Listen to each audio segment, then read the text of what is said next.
And we'll be distributing the video afterwards to all who have registered. You'll also notice you're currently muted. We do ask that you remain muted throughout. However, you will notice that you can feel free to put comments and questions in the chat as we go along, as you have things come to you throughout the event. Definitely feel free to use that chat. And in that spirit, please feel free to put in the chat right now who you are. If you have a Harvard or HGSE connection, we want to know how did you come to us today? Where are you joining us from? Anything that you want to put in there, that would be great. And lastly, we do have closed captioning available. So if you would like to enable the captions, click on the CC/live transcript button, then click on show subtitle. You can turn off subtitles by clicking on live transcript, then click hide subtitle. And now I'm going to pass the virtual microphone to Dr. William Towns from the Alliance, who will be introducing this evening's session. Please join me in welcoming Dr. Towns. Thank you. And again, I'm honored to be here, and particularly amongst our moderator and excellent panel. Just quickly, again, my name is Will Towns. I'm a HGSE alum 2014 from the MLE program. And I'm here as a part of the Appalachian Way Alliance Alumni of Color organization. Just quickly about that, the mission of the Alliance is really to create vibrant, inclusive, active, and supportive communities of alums of students of color at HGSE. And we create these opportunities through events like today, through community-wide and regional alumni connections and events, enhancing relationships between our alums and our students, and provide academic, career, and other types of support.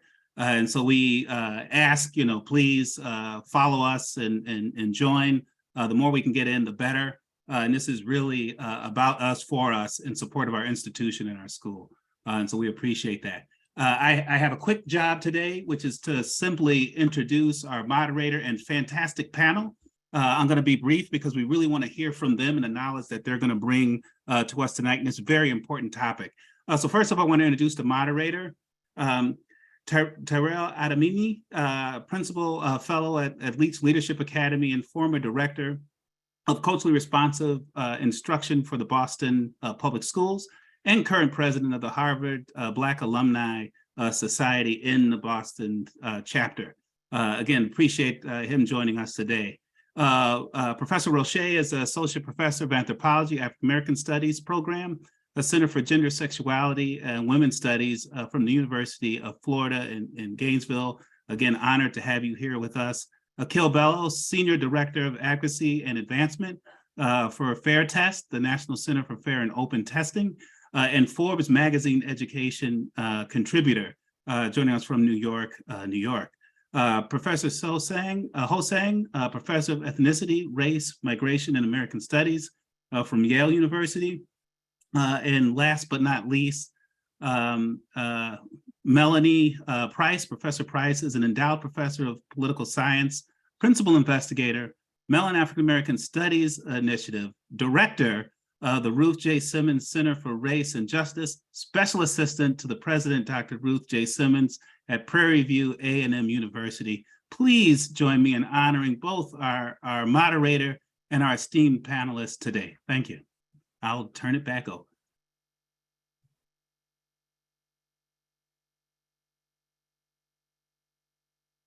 Over to you, Tyrell.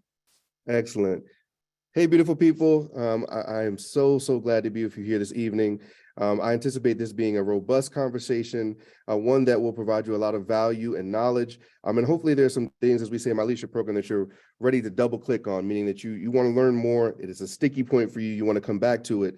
And so if you haven't already, I encourage you to pull out your iPad and take some notes, or a pen and paper if you want to go old school, because I'm certain that there will be some jewels and gems dropped in the conversation this evening. I do have the honor of being with you on behalf of the Harvard Black Alumni Society. And as mentioned by Dr. Towns, I'm the president of the Boston chapter. I just want to highlight very quickly that we also have chapters in Atlanta, Chicago, Los Angeles, New York, South Florida, and Washington, D.C. And if I'm not mistaken, I believe we are soon to open a chapter in Houston, Texas. So if you live in one of those areas, even if it's in a greater area of that space, please connect with us. You can follow us online at hbasonline.org. That's hbasonline.org. And we would love to have you. With that being said, again, knowing that this is going to be a rather robust conversation, I would love to really just jump right in with our panelists because we have some things that are near and dear to our heart and important for us to talk about this evening. One of the things that has been in the news cycle of late, and of late, I mean the last few years, and certainly it's an acronym and a conversation that if you've turned to any news channel or if you've scrolled down your social media feed, you have heard the term CRT, or critical race theory. And for many of us, the first time that maybe we heard this term was through that news cycle. And there have been a variety of definitions of what that stands for and where that conversation or what lens that provides, where it's happening at. And so we wanted to start the conversation this evening by providing a little bit of context about what the primary arguments are. So I want to start with you, Riche, because we're going to go with first names this evening, and ask you this question. What are the primary arguments of those opposing critical race theory and African-American studies? And then secondly, I would ask you to help us with what is behind multiple efforts to ban books, pass anti-CRT and anti-woke legislation, and the backlash against simply telling the truth.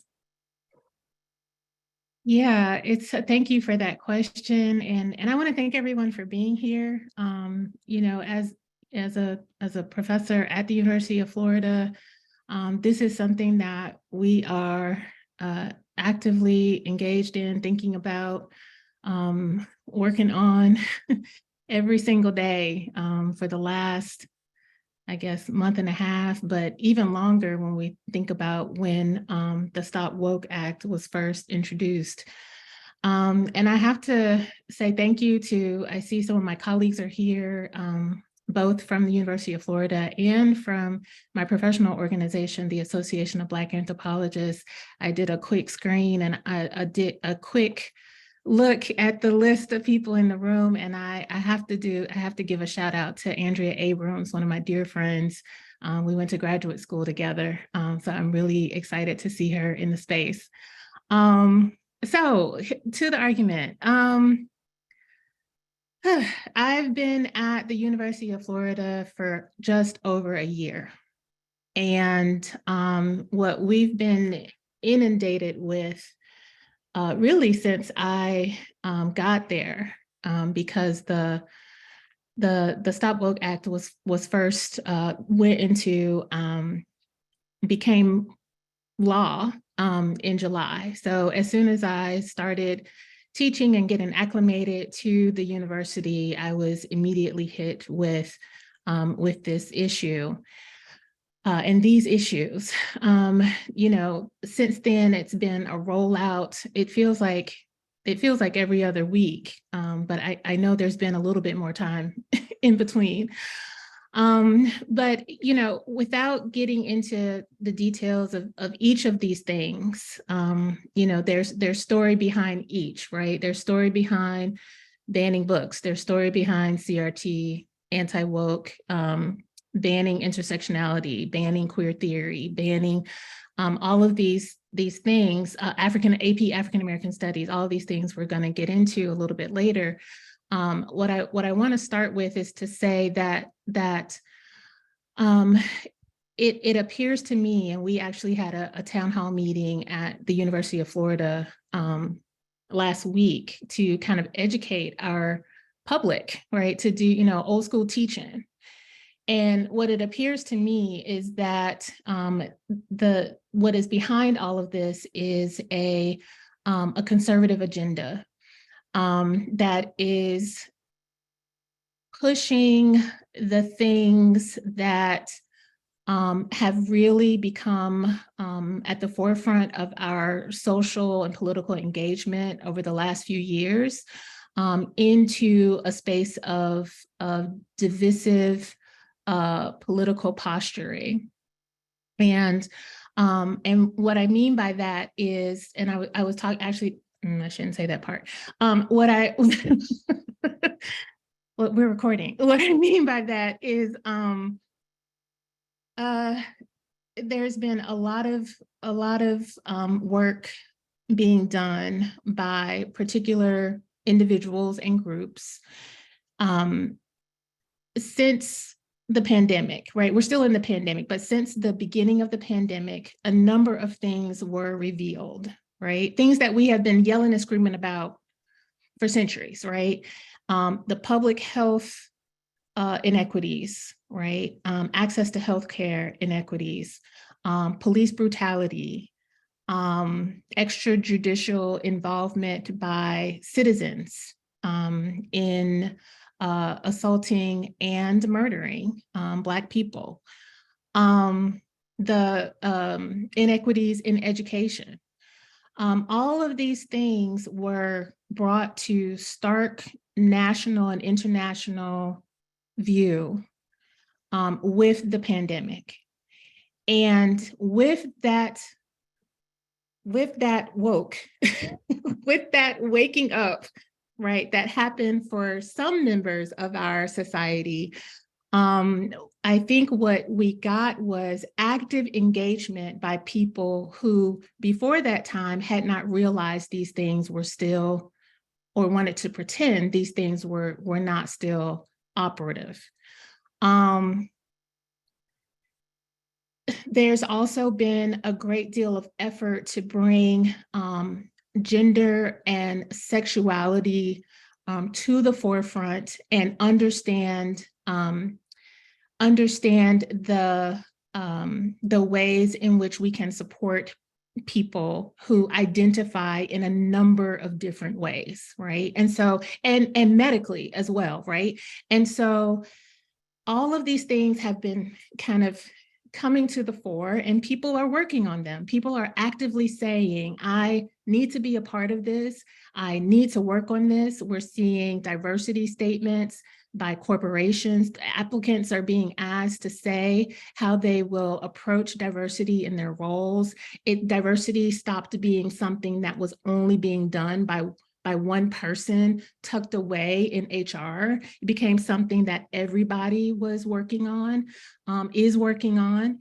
And I think this pushback that we're seeing is happening because there has been a great sense of fear that has kind of taken over our country. It started with it's always been there, but it grew when President Obama became president. And then our last president really saw it as an opportunity to really build on some of the things that, again, people had thought we were or tried to pretend we were no longer being affected by. And I think the actors that are at work right now in the state of Florida and in other states are really seeing that this type of direct attack and approach on African-American studies, on diversity, equity, and inclusion, on gender and sexuality are a very good way to rally what we call the conservative base. And it has become a way, it is being marked as a way to make that particular brand of progress, right?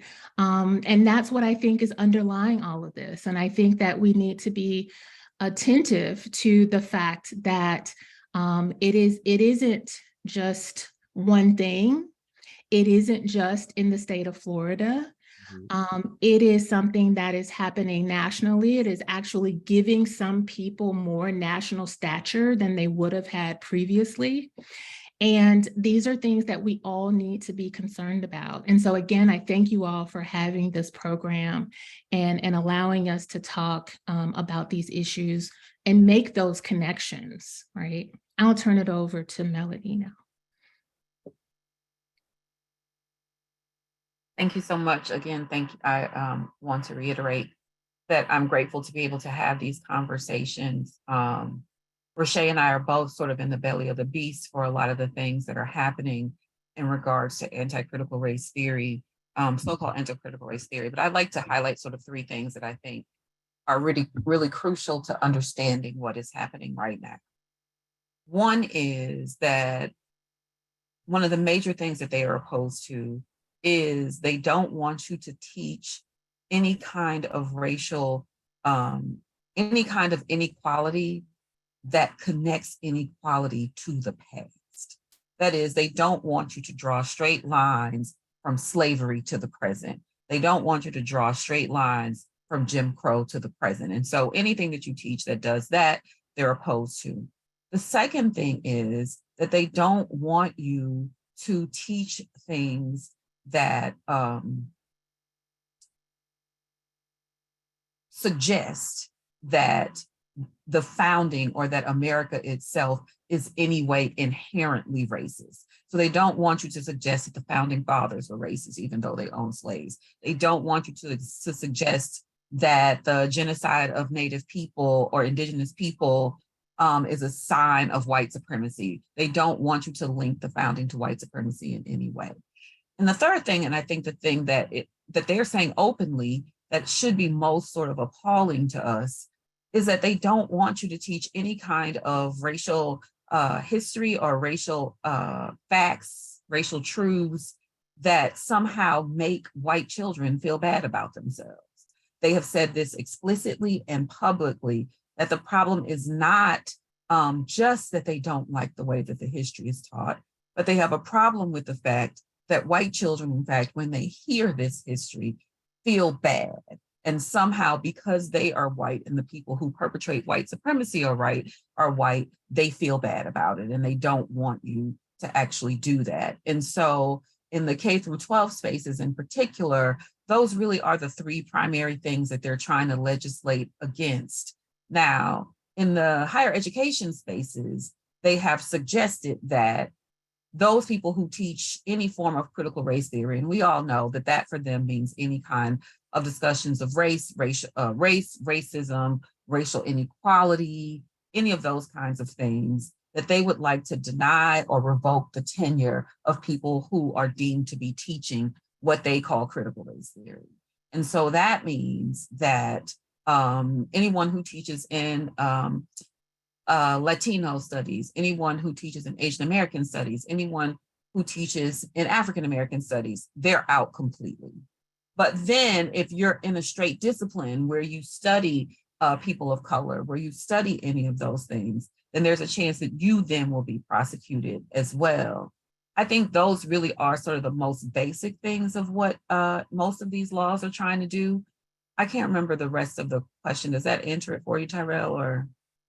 It does. And I want to say thank you, first of all, Melanie and Rashay, for those remarks, because both of you touched on how we're thinking about the lineage from historical presence, from a historical sense to a contemporary contemporary time. And I think one of the things that is also just really quickly, I want to circle back as it was mentioned and take note of, is that Florida has seemingly dominated the conversation. And in some ways, rightfully so. We know that, I believe it was in, I want to say April of 2022, that Governor Ron DeSantis signed the Stop Woke Act that prohibited lessons or trainings that taught individuals or sayings that there was inherently racist or sexist because of their race or sex, and that this was in some way providing an opportunity for white people to feel guilty. And I think the other thing that's important here is, living in Massachusetts, we somewhat live in a bubble in terms of what we like to believe progressive thinking. But since 2021, 44 different states have introduced bills or taken steps to restrict critical race theory or to limit the amount of discussion on racism and sexism in classrooms, K through 12, and in higher education. And I believe I want to say close to 20 of those states have actually implemented some of those bans and restrictions. So this is a very much a widespread problem. Tyrell, can I offer something to that? I think what's really clear to people is not to see this when you see places like Texas and Florida and Nebraska engaging in these laws, not to see it as an inevitability. I think it's important to think about it as something that is urgent and that is happening really fast. So in 2018, in the state of Texas, the state legislature and the Texas Texas Education Agency approved an elective in high schools for Mexican American studies and African American studies. There were no caveats to how it would be taught. There were no bans of critical race theory.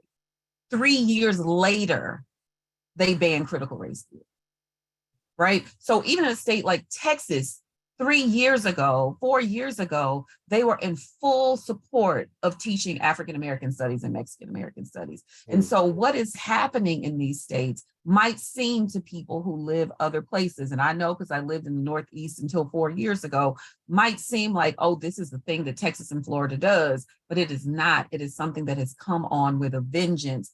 I think you should look at it more like the stop and frisk laws in the early 2000s, where you have a very coordinated, organized national effort to try and keep the teaching of race and racism and the history of triumph on the parts of people of color and trans people and other people out of the education system. And so you could be sitting, I know it's fun to say, I lived in Connecticut for a long time, I lived in New Jersey for a long time, to say, this probably wouldn't happen to us.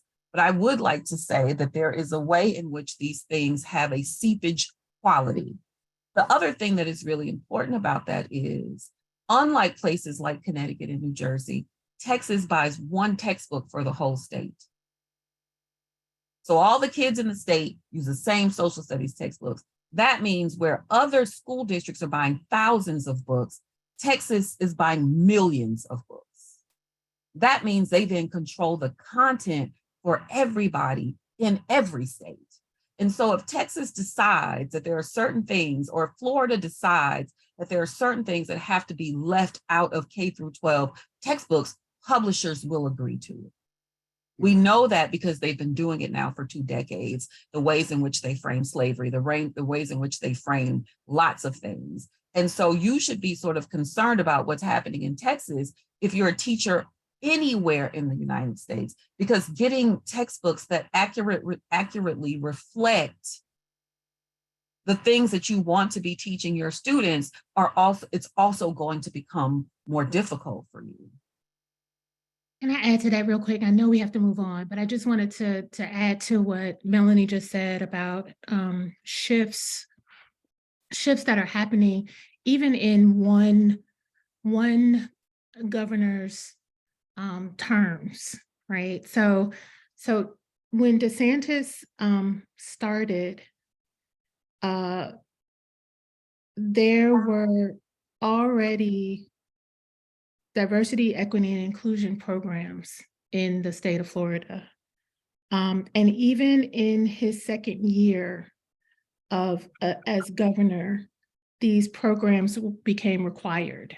These diversity, equity, and inclusion programs became required. He then sent out an order reversing that, right? And saying that there could be no additional funding for those initiatives. So that's just to go along with what Melanie was saying about how these things can happen so quickly. The other thing is, in terms of textbooks, I just learned that all but 4 math textbooks were banned in Florida because they had some degree of what the reviewers thought was critical race theory in the textbook.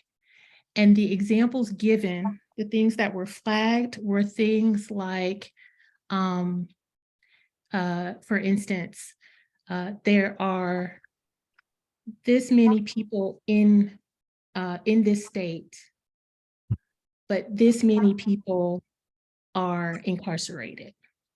And this number of people doesn't correspond with the number of people, right? The percentages don't line up, right? So it's meant to teach a lesson about statistics, right? About how we count people and understand percentages of the population, but was flagged as teaching critical race theory in a math textbook. Wow. That is a powerful note. Thank you for adding that, Rashay, because I think for one, we can tend to think that when we are connecting to what is happening in schools, that CRT may be something that happens in history class or in language arts classes, but even in a math classroom, we see the ramifications of these legislative decisions that are being made. Dan, I want to bring you into the conversation, and I want to ask this question. What are the historical and other precedents for these efforts? And what is their impact on teaching and learning? We're talking about what's happening in classrooms, whether it's K through 12 or higher ed. Give us some perspective there, please. Great. Okay. Well, thanks, Tyrell. Really happy to be here with everyone. You know, in December, January, DeSantis and Florida's Department of Education put out a statement saying that the AP course that had been drafted, the final curriculum wasn't yet released, had, quote, no educational value. No educational value. Now, that's an astounding statement to say for a course that engaged hundreds of faculty, teachers, had been piloted everywhere. No educational value. Nothing can be learned. So clearly, there's a historic reference to the long-standing kind of diminution, attack, ridicule of Black world building and intellectual work and scholarship. So, you know, a teacher that we work with in Connecticut pointed out, in a history class, of course, you're going to talk about Madison and Jefferson and the founders as theorists. But in the AP history class, if you say, well, we want to talk about theory too, we want to talk about Ella Baker and Angela Davis and Du Bois, all of a sudden, there's a new policy, no theory shall be taught. So that's one clear thing, just a straight up kind of diminution. There's nothing, and I want to say, and that's, you know, extends hundreds of years back, but there's also a connection, I think, also for non-Black students, scholars, parents, who, you know, have a long tradition of taking their bearings and understanding their world and their lives through the frameworks of Black social movements and political analysis as a way to understand their own issues, subjectivity, vulnerability, et cetera. And I think we saw, you know, a really stirring kind of expression of that as, you know, in 2020, when the streets filled up with lots of people of many different backgrounds to insist this was the issue of the day. So in saying there's no educational value, it's both a diminution of Black intellectual work and scholarship, but it's also saying to everyone else, there's nothing here for you, nothing to be learned from. This has no connection to your life. And that is against long, long histories and genealogies of people converging on this work because it did help answer questions. Two other things I'll just say quickly. You know, George Lipsitz, the American Studies and Ethnic Studies scholar, says racism is like the life of the party. It never travels anywhere alone. And I think in this case, we have to think about, well, what's traveling with this? And as our colleagues in Florida and Texas know, these are long-standing attacks on public education, on teachers' unions, on public goods. Those have historic connections because public education itself comes from Reconstruction and Black visions for everyone about what the public would be. But we have to be careful not to just, I think, you know, the point that Melanie made is really, really important. It's not just some kind of unending, unmediated, just, you know, chauvinism and bigotry. That's always there. But the fact that it's activated at certain moments and certain times matters a lot. This is just the third thing, the last thing I'll say. I think what's kind of both old and new about this is it's revealing what I think are long-standing tensions in the fields of African-American studies and ethnic studies about how these courses should be taught. To Melanie's point, should they be courses where students can link their lived experiences, the violences they see, the questions they have about the pandemic, about segregation, about all these things? Are those kind of subjects that are legible in the course? Or are these courses to follow a more traditional kind of canonical discipline in which you're kind of studying a set of contributions to the nation, distinguished firsts, famous firsts, pioneers, et cetera? And there are folks in the field, in both of those fields, I'll just say, in African-American studies, African-American history, and ethnic studies, who argue, you'll hear this all the time, I don't do critical race theory. I'm doing African-American studies. Now, there can be strategic reasons to make that point, but the argument is there's kind of nothing here to get, you know, worked up about. We're kind of doing our work to just merely pluralize the curriculum. And I'll just, at the very last thing, you know, Florida has standards for African-American history. It's on their website. And it's worth looking at to see what they understand how this field should be taught. And what they say is it should be taught as a set of individuals overcoming barriers to full inclusion in the nation. So as consumers, you know, to buy homes, et cetera. But it's all individuated. It's about kind of blocking full participation in the American dream. And it says very clearly, you can't offer larger critiques of power, of racism, of violence, et cetera. So in many ways, I think what is not just about the presence of Black studies and ethnic studies in the curriculum, but how it should be taught and whether it can address itself to the many kind of forms of contemporary inequality. Thank you for those remarks, Dan. I see our panelists nodding their heads in agreement. Melanie or Rashay or Akil, would you like to offer some additives to what Dan had provided for us right there?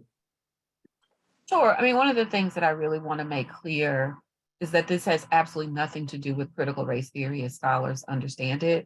And I often tell people that if you're talking to someone who says they're anti-CRT about CRT, you're actually having the wrong conversation with them. What they call CRT is a very broad, encompassing discussion about race and racial history. It also includes literature. It also includes comic books. It includes children's books. It includes film. It includes just about anything connected mostly to Black people, but to people of color in general. And in Florida in particular, it is also tied to anti-LGBT. It's anti-sentiments towards the LGBT community. So when we think about this, like literally the next time you have a conversation about someone who is anti-CRT, like it irks me when I see people on the news say, well, actually CRT means they don't care. And they know it doesn't mean the same thing. They understand that it doesn't mean the same thing. It is just a catchphrase for a very broad discussion about wanting to take any discussions about racial empowerment for people of color, any discussions about that. And the other thing that is underlying this, right, I think that we really have to think about is that it's not accidental that this is happening in Republican-led large Southern states that are on the verge or have been in some ways Democratic. Because the thing that DeSantis and Abbott will never say is that if they can consistently get Florida to be Democratic, or if they can get Texas to be Democratic, then the Republicans won't have another president for a generation. And instead of changing their arguments and their positions to be more persuasive to more people, they have decided instead to really use dog whistle politics to bait the fears of white voters. That's it. They know it's a losing argument. They understand it's foolish. Half of these people went to Ivy League institutions or went to premier institutions in their states. They know that. But what they understand is there is a way that you can tap into white fears about things like replacement theory, about the fact that people of color and trans folk and other people are taking over as the president, as the CEO, as all these things. And so what they want to do is scare the hell out of white people. That's it. And so DeSantis thinks that his road to the White House is through white fears about people of color and others who are trying to turn America into something other than a place that is led by white people, and in particular, white heterosexual men. And so if they allow people of color to come into power in states where they are essentially the majority, like Texas and Florida, then you won't have any more Republican leadership in the White House. Kind of adding on to what Melanie and Dan were saying, I want to add that, and that there's a comment in the chat too from Sophia Myers talking about what's happening in Texas legislature. And I wanted to speak to the legislative session because Florida is about to go into its next legislative session. And we've just, I won't say just, we are trying to mobilize around a new bill that is HB 999. And this bill will extend the Stop Woke Act into the universities and build on in some quite dangerous ways. So if it goes into the university level, even students won't be able to do diversity, equity, inclusion types of work because of the funding requirements or lack of funding. They're also doubling down on academic freedom, saying that faculty and graduate students won't be able to teach these areas. And also we won't be able to have majors or minors that deal with critical race theory, gender studies, intersectionality, or any related subjects.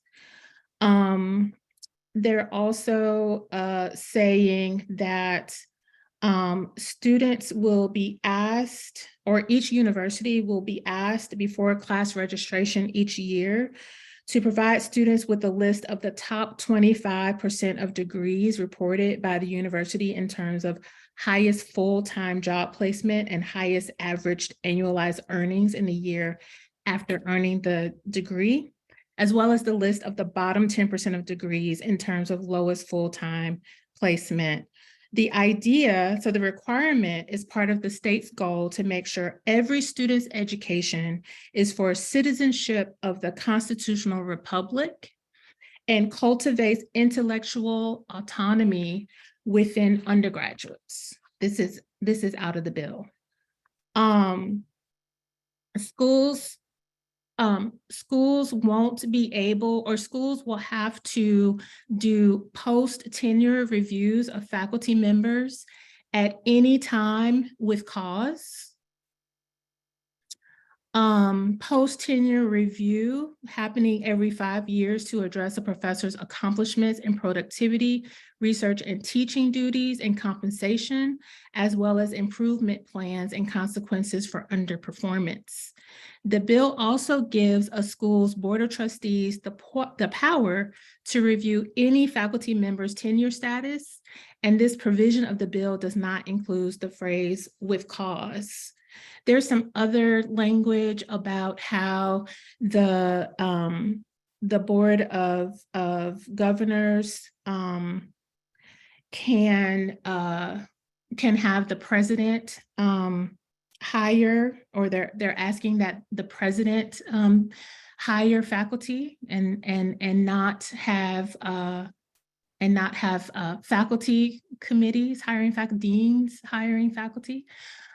So there's a good deal of concern about academic freedom, as particularly as it pertains to the university level. And I wanted to also speak, I know that one of the things that we were asked to think about was the historical precedent for these types of things. And I wanted to take us back to history. And this might be one of the things that Tyrell mentioned about, having your computer out and maybe doing a little bit of Googling. I won't spend a lot of time here because I know we need to move on, but I want everybody to look up the Johns Committee. This was a committee that was organized in the 1950s going into the 1960s. And it essentially started with trying to identify, it was going on, and it was started by a former state senator and governor, Charlie Eugene Johns, and it was a Florida Legislative Investigative Committee. And it started during the Cold War and at around the same time as the Civil Rights Movement, and continued it continued to build esteem and recognition during that period. And it started as a way to identify organizations that were part of the civil rights movement and to try to shut them down. And when they were unsuccessful at that, they started turning towards the LGBTQ community and went on essentially a witch hunt to find gay and lesbian people who were primarily at the universities, and started with the University of Florida and essentially did individual interviews and investigations with these folks, essentially ruining many of their lives, forcing them out of the university, forcing them to leave the state, because this was at a time when many people were deeply closeted for good reason.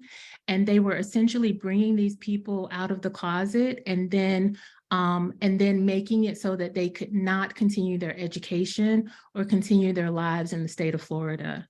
And so this is another way in which, as Melanie mentioned, and I think Dan did too, that these things march in together. These are not isolated issues.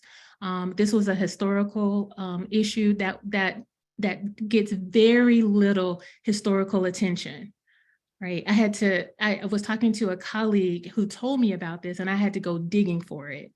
And so we really need to pay attention to these historical connections, right? These things are not happening on their own in a vacuum. And like I believe Melanie said, they come again at particular moments, right? And I mentioned that at the beginning of my comments, that I think a lot of this has to do with, you know, there was some progress happening. And it's an attempt to pull us back, to regress. Thank you for those comments, Rashay, and especially for uplifting something that Dan said that I wrote down earlier, is for us to wonder and question what comes with it when we have these conversations. And I think that you just mentioned something, again, connecting a historical to a contemporary presence where this conversation continues to go. Akil, I want to bring you into the conversation. We haven't had a chance to hear from you yet. And again, thinking about present tense, one of the things that also has been in the news cycle has been the College Board. And specifically, I would love to hear from you about just your thoughts around the action surrounding College Board and in response to the attacks. And then I want to think about, like, what are the concessions that have been made? What are the implications for students in Florida and beyond Florida across the nation based on what has occurred with the College Board situation? Sure. I've just been sitting here learning, which is it's been interesting just because my work for the last 30 years has been largely around college admissions and standardized testing. So this conversation being much, much broader than those that I normally have. I think there's a few different points that I'm going to touch on, and I'm going to try to do this quickly. So forgive me for lacking depth that some of the other comments has had. But I think I want to bring a few points into the conversation that's worth thinking about before we even get into the present moment of what College Board did with AP African American Studies, right? AP was started out as an elitist program. So the intent was exclusion or to serve those who were already in these spaces. Conversations around merit tend to include that same idea of giving those who already have achieved a lot, who have money, who have access, making sure that they have access to what they want. As we think about some of the comments earlier around the moments where people who were historically excluded start to gain access, you start to see this pushback, right? AP starting to become AP for all and notions like that moving out. Now there's pushback.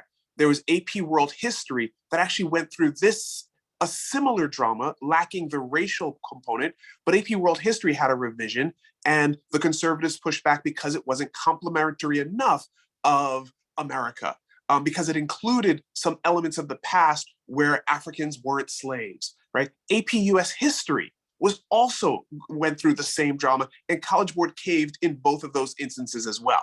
So College Board introducing a curriculum that in theory offers a mild criticism or a perspective on America that isn't America the Beautiful, America's exceptional individualism, right? Anything that diverts slightly from that tends to gain pushback. And the question is, how does College Board respond? And traditionally, they respond by caving. In this particular instance, and even before we get to that, I think the commentary also connects us to the affirmative action cases, right? When we think about, the force behind not only the current Harvard case before the court, which is likely to go to restrict any consideration of race further. So once again, restricting potential for historically excluded groups to gain further access into spaces that they want to hold on to, right? So Ed Blum, who's behind that case, was also behind the Fisher case. And he's made it his job in life to try to eliminate any semblance of affirmative action, to try to eliminate any semblance of voter rights, right? So there's a lot of connections, and I think it was Melanie who'd pointed to sort of the powers behind some of these things, right? And the connections between these seemingly disparate initiatives, right? But there's a lot of connections behind them. So specifically with AP African American Studies in Florida, in 2020 or so, when George Floyd happened and every corporation in land decided they needed to chime in and say and make a diversity statement, make a support statement, College Board decided to resuscitate a African American Studies class, which had been languishing in their development office for quite a while. So I think it was 2020 or 2021, they decided they were going to introduce it and said at the time, Black Lives Matter was going to be centered to it, right? So that was what happened in 2021. Fast forward to last year, right? It's rolled out in pilot at 60 schools, Florida being one of them. And the program is rolled out and experimented, right? They're making iterations and they're changing. This December, it comes out that basically everything that might look like anything approximating CRT, what Florida might call CRT, has suddenly been stripped out, right? And College Board claimed that Florida had nothing to do with it. So I think what I see as looking at College Board over the course of 30 years is that they're consistently looking to gain the public perception of doing good, being progressive, introducing more progressive thought as they sell their programs. And then as soon as they have the conservative challenge, they cave. In this case, it was particularly egregious because they didn't have to say that they were going to introduce African American studies. There's a distinction between African American history and African American studies. And they actually said African American studies. They actually at some point framed it African diaspora studies. So to me, College Board is Lucy and Black people are there, Charlie Brown. They keep putting the football there and say, hey, we're going to give you something. And then they snatch it away. And I think we have to question our relationship to that organizations and organizations like that not only don't deliver, but promise first and then don't deliver and do it consistently, right? And don't stand up for what's right, yet want to claim a position of moral authority, wants to hide behind a nonprofit status. And I think all of these are connected to some of the ideas that were thrown out: American individualism, American exceptionalism, the SAT holding its position as, oh, you are supposedly having achieved some measure of academic greatness on your own and ignoring the implication of wealth in the determination of scores and all of those sort of other tie-ins to all of this. And I'll just leave with one last tie-in, since someone had mentioned Texas, right? So Texas and Florida being the two biggest culprits, the two most popular or public culprits right now. University of Texas, one, there's a great article in The Atlantic about how they use the SAT in order to keep Black people out of the University of Texas. And two, there was a huge scandal where the board of the University of Texas was essentially cronies appointed by the governor, who was then using their position on the board to gain favors of access and admissions for either their children or their friends. So as the conversation directed to boards, I'm thinking about, again, how governors, controlling boards, controls who has access to education, and then now they're going beyond controlling who has access to education to controlling what that education is. And all of that is tied up into what's going on here. And I'll stop there. You gave us a lot to think about, Akil. And certainly I would be remiss if I didn't repeat that bar. I think you said, if I quoted you correctly, that College Board is Lucy and Black people are their Charlie Brown. Is that correct? Yes, sir. That stuck with me. During that time you were speaking, Dan, I saw that you had a reaction. I wonder if you wanted to jump in and add something there. No, I think that's, well, I guess I want to just, in the last one, I agree with all of this, and just to point out that there's a lot of activity and energy across the country, many of it led by educators that worked on this curriculum, to demand that all the things that Akil just laid out be restored in the College Board curriculum. And there's really, if you go to the website of the African American Policy Forum, you can see a really careful comparison between the earlier kind of draft documents and the framework now. And what you'll see cut out is intersectionality, Black feminism. You'll see abolition, critiques of prisons. So you'll see there's a really, really clear pattern. And it's important to remember this was done actually not because of the demands of DeSantis in Florida. The College Board did all of this on their own to kind of excise the class and turn it into something that would be much more palatable. And, as I said, that kind of in many ways replicates the threat that's ethnic studies and African-American studies classes are facing across the country. I'm going to put into the chat a link to an open letter that's being circulated now, an open letter on fighting anti-woke censorship of intersectionality and Black feminism. And really the argument of this letter is that these are frameworks that have been so important to broad forms of social movement, activism, world building, and that to censor them from the curriculum is more than just a fight over what's in chapter 3 or chapter 4. It's actually the kind of silencing and the removing of these really, really critical vocabularies. So I just wanted to add that. Thank you for those words, and thank you for providing that resource in the chat, Dan. And I also think you gave us a great segue into thinking about, well, what do we do next? How can we make these? We've gained this knowledge here this evening. We've continued to hear about it. What action steps can we take in a sense to resist, to stand? I'm sorry to interrupt. Can I add something else to what Daniel had to say?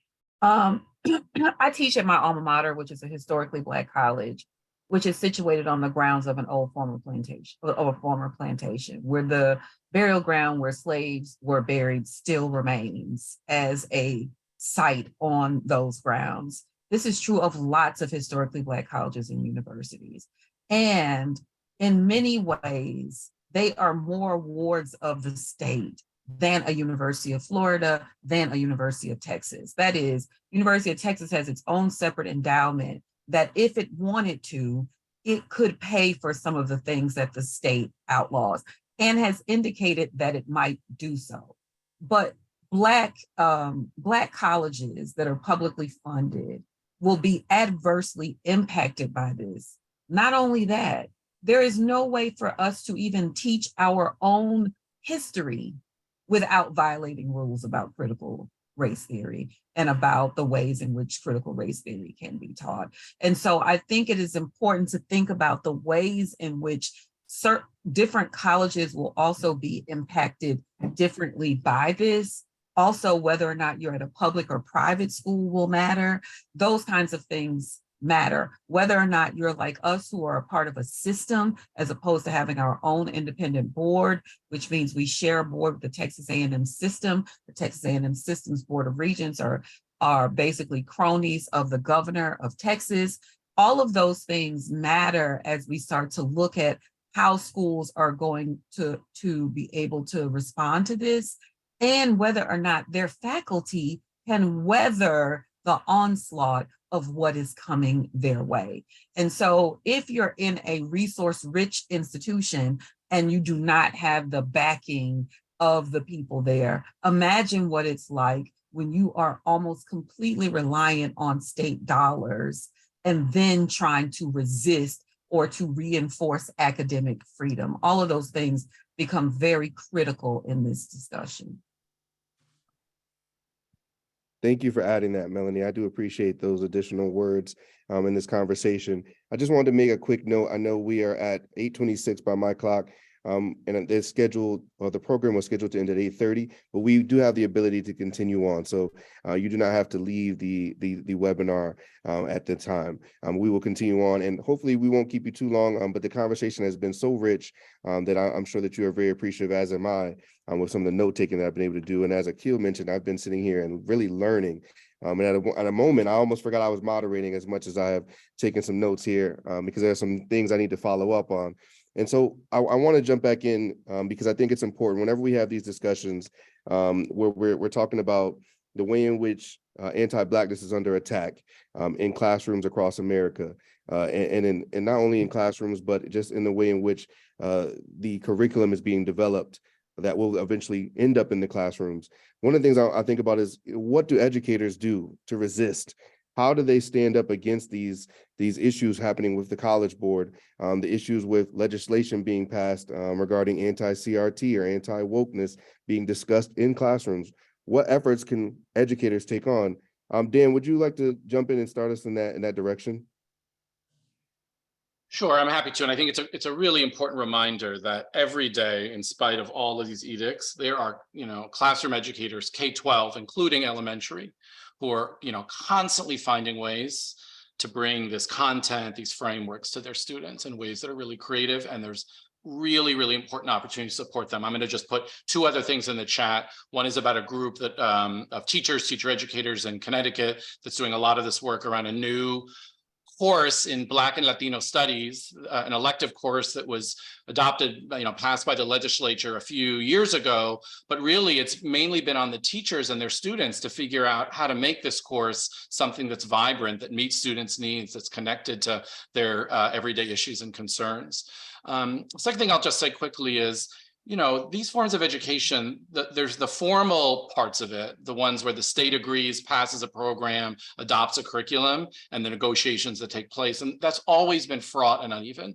It's important to get the programs established, but the program in and of itself never actually is a guarantee of the kinds of robust forms of learning and world building.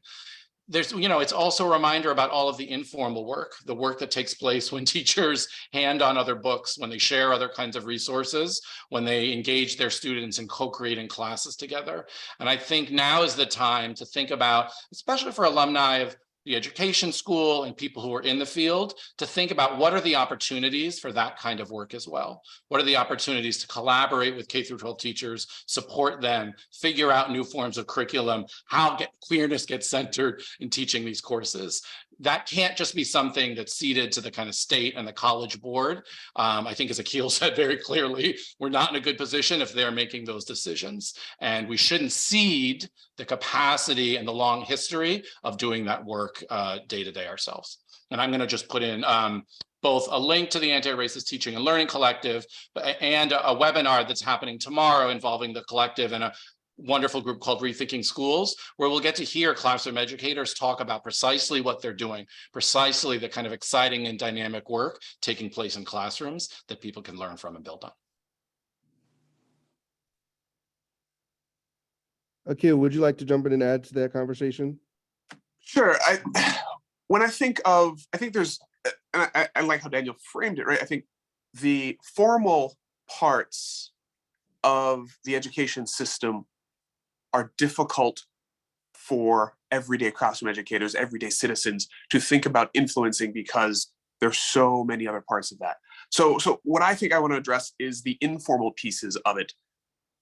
I think that we have to all interrogate the underlying assumptions, especially in this space. You guys are Harvard alum. You're the center of the meritocracy, right? You're the core of the meritocracy. Your language matters.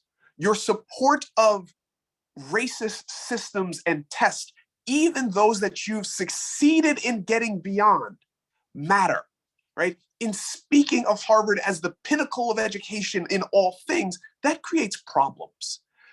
So I think it's important for each of us to interrogate the systems that we are supporting and make sure that we thoughtfully support education and not a brand name, that we thoughtfully support access and not catchphrases like merit, which 9 out of 10 times when somebody says merit, they mean a standardized test, right? And so I think as an everyday citizen, you can challenge your friends, your neighbors, whoever you're having a conversation with around the notions like highly selective colleges. I turned that around and people were mad at me. I said highly rejective. It was, and one of my claims to fame, that's my favorite thing in the last year, someone used the phrase highly rejective in Congress. It's now in the congressional record because I chose to turn around the language of highly selective institutions, because selectivity shouldn't be the standard by which we measure education, the number of people we say no to. So I think if we are consistently challenging these notions of exclusion meaning quality, then we can start to undermine some of the thoughts that permeate and undergird some of these attacks that are taking place. Well said. Something that comes to mind for me is I think about being a K through 12 educator and a school leader is aligning with families. And when we think about how we combat anti-Blackness, I think it's important that we empower our families to be in the know about the curriculum that their children are learning and the ways in which they can advocate for updating of that instructional material. Showing up to school committee meetings, speaking with the educators in their schools, at their children's schools, and then also taking a step further and going to the district level to be able to advocate on the behalf of certain resources they would like to see, or resources that they believe are questionable and perhaps need to be removed, that are not uplifting of and honoring of their students' identities. I want to think about as sort of a culminating point here, the idea that, this is happening in every space. It's happening in a legal space, it's happening in an educational space, it's happening in a political space when we think about the idea of anti-Blackness and the fight against it. And so I'm thinking here, if I'm listening into this conversation, whether I'm a parent of a child, whether I'm a student myself, where do I go from here? What's my next step leaving this conversation? It's been a conversation that's been rich with knowledge and nuggets, but also resources that have been added to the chat. And so what is my next step? Any of you can decide to jump in and answer that. Sure. I have like 3 things that I think. I like threes. I was raised Baptist, like to have a 3-point sermon, you have a 3. Anyway, the first thing is you should run for school board in your area.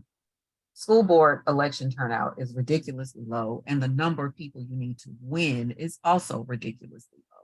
I mean, these are people who win by 3,000 votes. It's not like it requires a lot. But they also determine the educational future of your children, and school boards are the first site of this fight against anti-CRT stuff. And so if you have a mind to, then I think you should look around in your town and decide to run for the school board.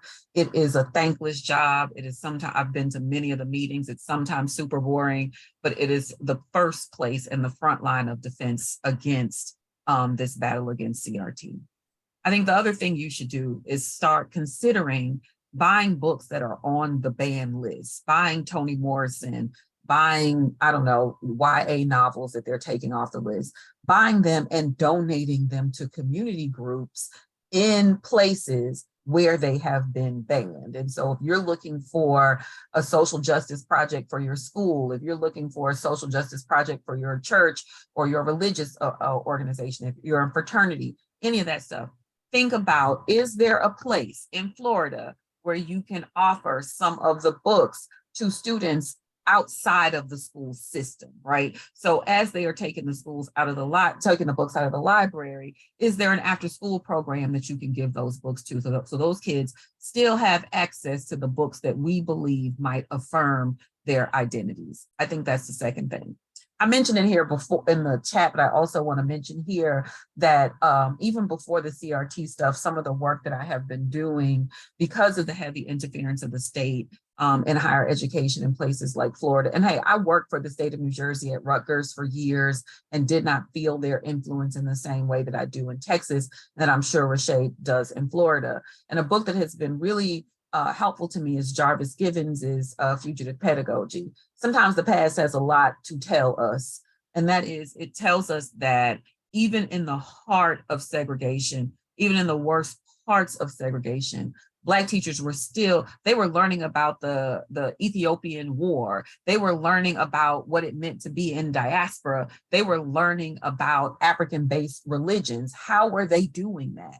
Because the teachers who were tasked with meeting the law took it upon themselves to also be engaged in a fugitive pedagogy. When the eyes of the state were off of them, they taught their students the things that they thought they should know, not just the things that the state required them.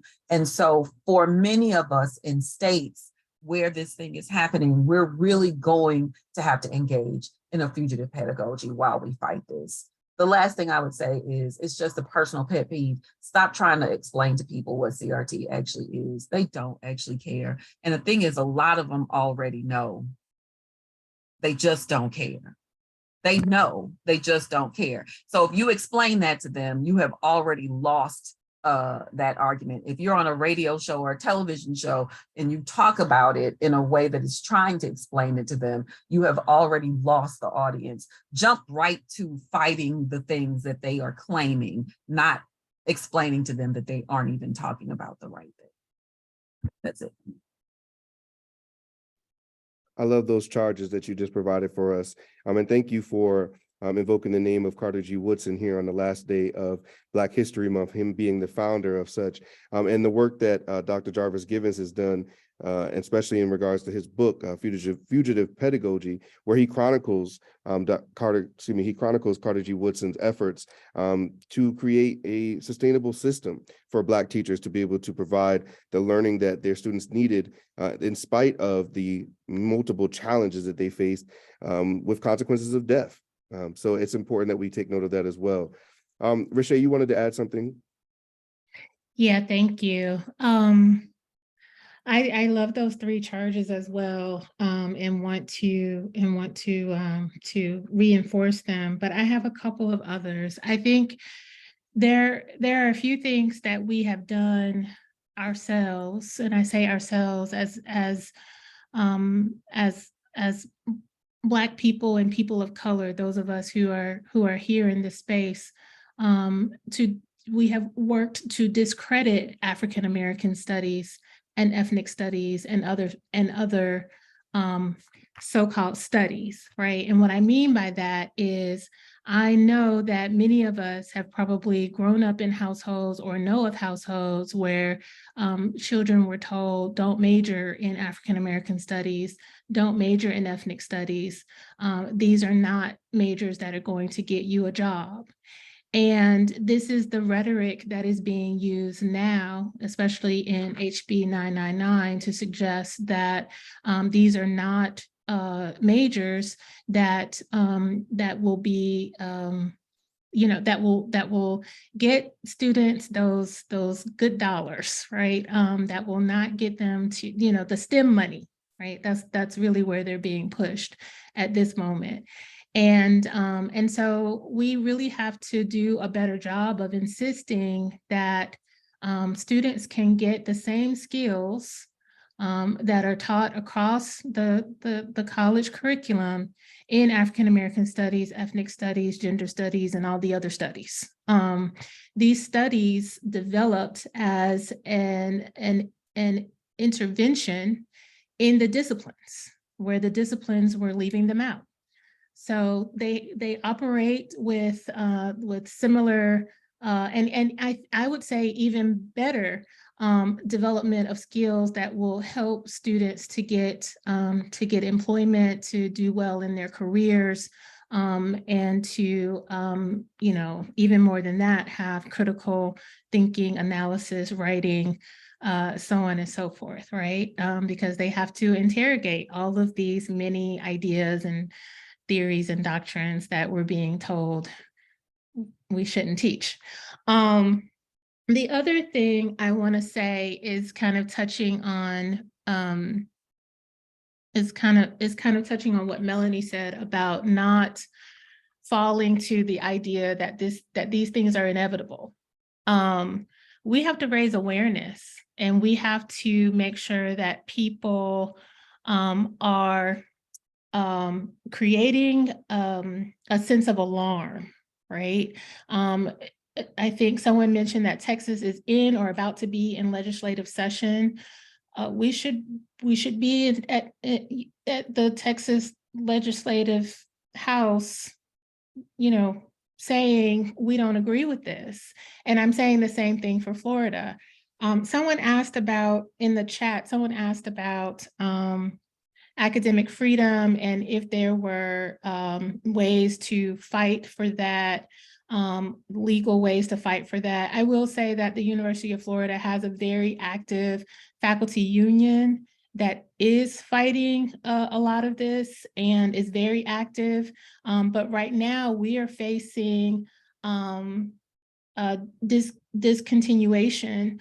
They are now telling us that if we can't raise our number of faculty in the union, that will be disbanded. And trying to organize after that point will be illegal. So we're right now, kind of hustling to get as many people signed up to be in the union as possible. Those who want to be, let me be clear, not forcing people into the union. And so, but so I'm just saying that there are things happening here on the ground, and of course, we're teaching our courses. I think also to what Melanie suggested, we've always been operating. Those of us who teach in African American studies have always known it to be a discipline that was born out of struggle. And we will always, we will inevitably struggle and fight to make sure that it continues. Thank you, Rashay. And something you mentioned about parents advising their children in regards to not majoring in ethnic studies, not majoring or minoring even in African American studies. It also made me think about there are children of parents who immigrated to America and did not teach their children their native tongue in an effort to help them with the assimilation process into American culture, or should I say into whiteness. And so I think that goes one and the same when we think about, how we are deciding the pathways for our children away from a connection to their Blackness. I want to look at the time here, and I'm seeing that we have a few more minutes we want to take, but I want to bring it back to you, Dan, and then to Akil to wrap us up for this evening. If you wanted to just share some takeaways, some action points as we close out the program. Dan, please. Yeah, I just want to just lift up those points about this is a moment now. There was a huge teaching at the University of Florida. We've done them in New Haven at Yale. That's really another kind of like long-standing idea that when the kind of truth and the curriculum are denied, that you take it into your own hands and figure it out. And I think students are so hungry for that today. And in some ways, it's been a reminder for all of us in these fields that you might imagine that these are settled conflicts about the right to teach this, about the role of these bodies of knowledge in the curriculum, and they never ever have been. And sometimes when we're alerted to that, it makes us teach with a different kind of purpose. So that's what I feel like I've taken away from this moment. There's also clearly something about some colleagues who have just become uneasy with the sense that these fields are too radical. They should discipline themselves, make themselves more respectable. And if they do that enough, they'll be welcomed back into the university. And it's always tempting to say like, well, is that a real offer? Maybe we should, follow up. And, to be able to hold, I think, as we just heard, on to the political points of these fields is so important now. So thank you.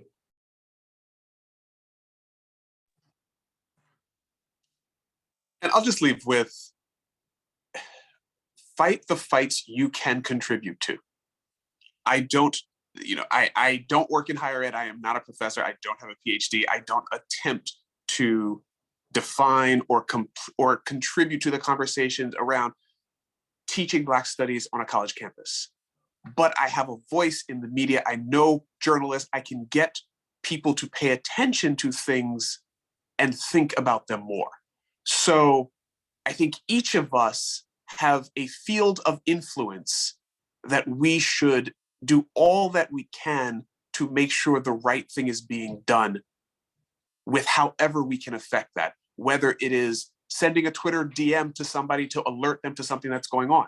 I think the more that we can contribute to these conversations, the more that we can inform others who don't know, the more we can uplift these conversations and make sure that the right people are in a position with the right information to make the change that needs to happen.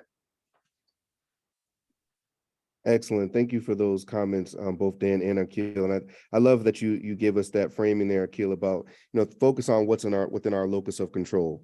And we can continuously disrupt anti-Blackness. And I always believe it starts at home, starts with our family, right? Those are the folks that we have the greatest influence over, and then spread out from there. So thank you for adding that.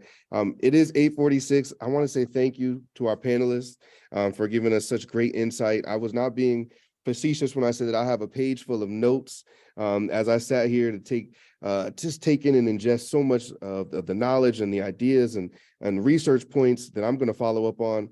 I mean, I know that if I'm not mistaken, I believe Emily is going to share with us that not only the recording, but there will be a listing of the resources that were shared here that will be emailed out to the registrants of this webinar. And thank you to all of those who have stayed here with us a little bit over 8:30. Thank you for being in attendance and providing such great comments and thought-provoking questions in the chat as well. You guys have been active participants in this conversation, one that we know could go on for hours and hours and days. But certainly what I'm hoping here is that not only that you have a little bit of knowledge to take away from, but some action steps that you can implement immediately as we all look to disrupt anti-Blackness as it permeates through education. I believe Say Young, you want to add a few comments here on behalf of the Appian Alliance. Thank you so much. And very quickly, I just wanted to echo the gratitude that has been expressed on behalf of the Appian Way Alliance for Alumni of Color. Thank you so much to our illustrious set of panelists. It has been a privilege to be with you and to learn from you. So thank you again. Tyrell, thank you for moderating this conversation and guiding us so beautifully. And thank you especially to the Boston chapter of the Harvard Black Alumni Society for co-sponsoring this dialogue. I also want to take a moment to thank Emily Williams and Lisa Himmelman and the Office of Alumni Engagement for their incredible efforts to help us organize tonight's event. And a special thanks to Evangeline Mitchell, another member of our leadership team, for her extraordinary efforts to organize tonight's dialogue. We are eager to continue this type of conversation and create spaces for us to be with one another and to support one another. So I'm going to put our email address in the chat, and we are going to stay on for a little bit longer, even beyond the extension that Tyrell has already provided. If folks have any questions or would like to add any additional questions to the chat. So thank you so much for your attendance, for your engagement, and I will turn it back to Emily to close us out for the evening. I don't see my video. Sorry, everyone. All right. Thank you so much for those of you, 69 folks still on. So thank you again for staying on. Please do take Sayan and Tyrell up on their offer to ask any questions about their wonderful organizations and volunteer groups. We couldn't do it without all of you. So thank you for joining us. We will send out a recording. We will send out the resources. We will comb through the resources. So thank you to all of you who have shared them, and have a wonderful night. I learned so much. I also have pages of notes. So thank you to everyone who joined us this evening.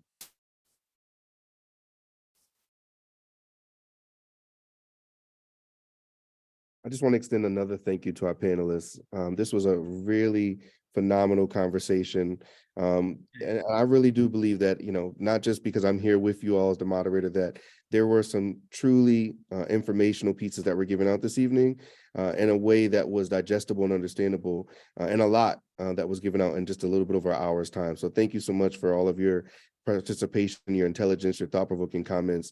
It has been a wonderful ride. So thank you so much for allowing me to be a part of it.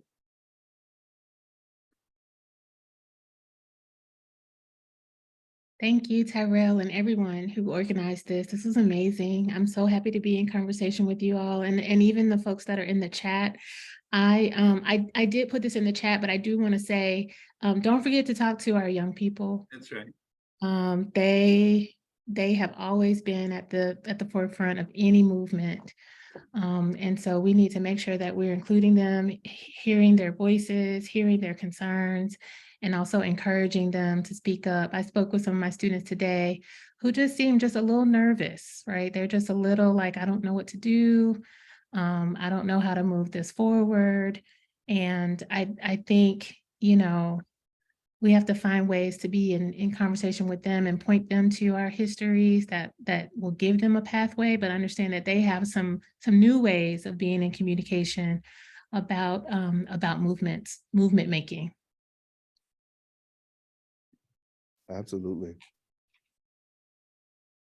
Yeah, I'll just add quickly, again, thanking Terrell and the panel. You know, these are heavy times, and at times it can get dark, but just being re-energized by the panel and the comments made today and reading the chat really gives me a boost to kind of keep going and get back into my institution and start questioning some things and really sort of understanding how are we addressing these concerns. So again, I just want to thank everyone for just re-energizing me and getting me, you know, back into the front of the fight, because it's easy to fade at times, but I appreciate everyone's comments and contributions.